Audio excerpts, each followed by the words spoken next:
जो महंगा आता है, सैमसंग का, एचपी का, डब्ल्यूडी, इन सब का महंगा है। तो वो सब अपने अपने बजट के ऊपर है।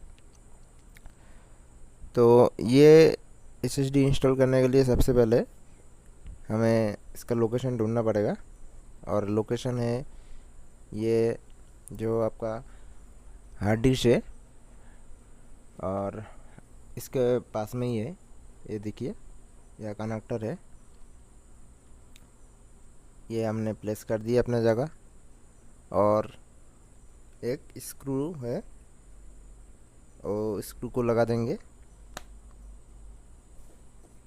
बहुत ही सिंपल है दोस्तों, आप भी अपना लैपटॉप कर सकते हो खुद ही। बस खोलने के टाइम ध्यान देना होगा